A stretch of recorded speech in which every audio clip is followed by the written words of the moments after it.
Friends, ఇప్పుడు మీరు చూస్తున్న ఈ వ్యాక్సిన్ అయితే ఇండోవాక్స్ కంపెనీ వారిది. కంపల్సరీగా కూడా చాలా చోట్ల వైరస్ చాలా విధంగా, చాలా రకాలుగా చాలామంది కోళ్ళు చనిపోవడం జరుగుతుంది. మరి మనకి ఎవరైనా వ్యాక్సిన్ వేయించినోళ్ళు ఉంటే కంపల్సరీగా ఈ వ్యాక్సిన్ అనేది కంపల్సరీగా వేయించండి.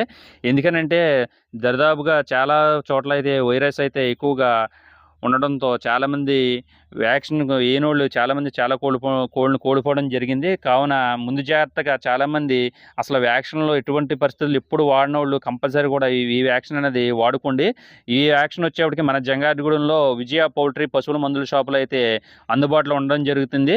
అన్నయ్య అయితే చుట్టుపక్కల చాలా దొడ్లకి మకాలకైతే ఈ వ్యాక్సిన్ అనేది ఆయన నేరుగా వేయడం జరుగుతుంది. ఎందుకంటే చాలామందికి ఈ వ్యాక్సిన్ అనేది ఉపయోగించడానికి చాలామందికి వాడడం రాదు. ఎందువల్లంటే ఇది మనకి కోడికో మెడ మీద అనేది ఇంజెక్షన్ చేయవలసి ఉంటుంది. దానివల్ల ఎవరికి కూడా ఈ వ్యాక్సిన్ అనేది ఉపయోగించడం రాక చాలామంది చాలా ఇబ్బందులు పడి ఈ వ్యాక్సిన్ అనేది మనకి ఎప్పుడు కూడా ఉపయోగించడం లేదు. అందుకనే ఈ వ్యాక్సిన్ అన్నది చాలామంది పెద్ద పెద్ద మకాల్లో అయితే ఎప్పుడు 6 నెలలకోసారి ఎప్పుడు వినియోగించుకోవడం జరుగుతుంది. అందువల్ల అటువంటి కొంతమంది వ్యక్తులకైతే ఈ ఈ ఇప్పుడున్న వైరస్ వల్ల ఎటువంటి ఇబ్బంది కలగలేదు.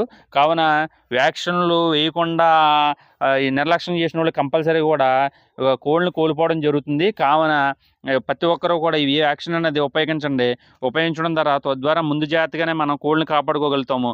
ఎందుకంటే ఇప్పుడు ప్రస్తుతం ఉన్న పరిస్థితులు బట్టి చాలా చోట్ల వ్యాక్సిన్ వేయని వాళ్ళే కోళ్ళు ఎక్కువ చనిపోవడం జరిగిందని చాలా చోట్ల చెప్పడం జరిగింది. పైగా ఇంటి దగ్గర, ఇళ్ళ దగ్గర 4, 5 కోళ్ళు పెంచుకున్న వాళ్ళు అలాంటి కోళ్ళు కన్నా కూడా ఎప్పుడు వ్యాక్సిన్ వేయకపోవడం వలన తక్కువ కోళ్ళు ఉండడంతో వాళ్ళు ఎప్పుడు కూడా వ్యాక్సిన్ అనేది వాటి జోలికెళ్ళక ఈ కోళ్ళనైతే కోల్పోవడం జరిగింది. కావున ప్రతి ఒక్కరు కూడా మకాల్లో ఎక్కువ ఉన్నవాళ్ళు కోళ్ళైనా సరే, లేదంటే చిన్న చిన్నగా ఒక 10 మంది కలిపి అయినా సరే ఇటువంటి వ్యాక్సిన్‌లు వేసుకోవడం వల్ల మనకి ఎటువంటి ఇబ్బంది లేకుండా మన కోళ్ళను మనం కాపాడుకోగలుగుతాం.